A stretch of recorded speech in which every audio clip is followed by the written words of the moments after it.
So remember 3 cards, past, present and future, or the now, the right course of action, and the outcome, with the external energy at the bottom of the deck.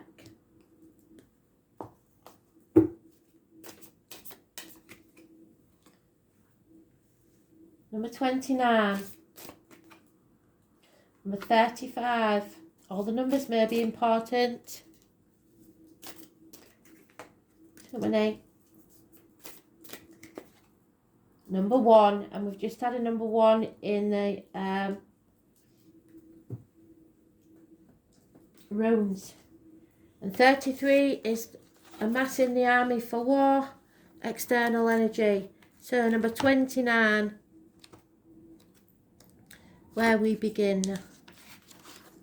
The abyss. This is one of the 8 double hexagrams. In other words, the top and the bottom are the same. In this case, both trigrams represent water and the abysmal. The central strong line is held in check by 2 weak lines above and below, signifying a difficult moment.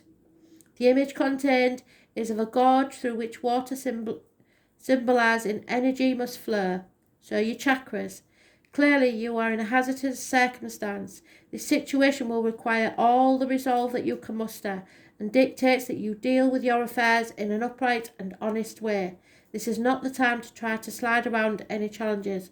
You must face them head on, which Spirit has been telling us for a long time.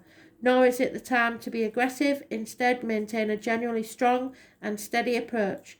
These moments, if dealt with correctly, can be very character building. So there is every chance that some good can come of them.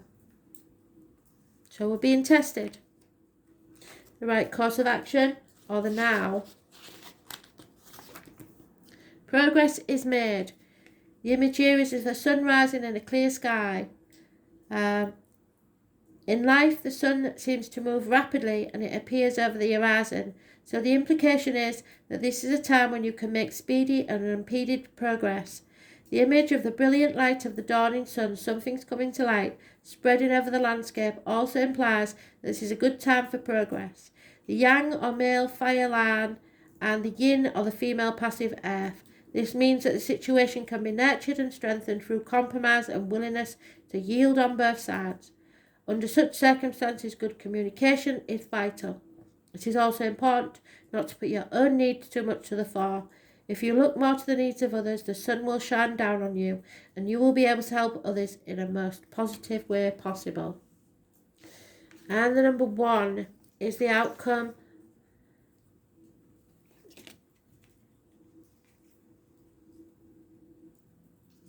It gives you the maximum energy and willpower that's available to you. You have at your command an almost endless supply of primal energy, which will allow you to accomplish your aims. The problem with this energy is that though you can do almost as you please, you must know when not to act and conserve your resources. So plan, like I said. This is an important message for to pace yourself. Temper force with wisdom. As all the lines are unbroken, the hexagram embodies the image of permanence and constancy. At the same time, it contains the image of fixedness, of dogma and stubbornness, so be careful to strike a balance between endurance and flexibility. In personal relationships, your partner will see you as the one in command at present and will look to you to take the initiative in all things. And the external energy is the war. Retreat. In all things there is a natural ebb and flow, and it is natural for the cold and dark of winter to follow the warmth and light of summer. And just the same is true of our personal affairs. This is the image of light of heaven moving away from a rising mass. This signifies that the central issue of the matter which concern you has reached a point where you can do nothing positive. The only course open to you is to withdraw for now. This is not any way unworthy or cowardly, but shows that you genuinely understand the situation. There are times when no matter how hard you try to prove matters, you simply make them worse. This is one of those times, and you cannot advance right now. If you stand back and regroup, you'll be able to return with new strength in the future. So detach is of the essence now. Detachment. Detach yourself from this situation for now.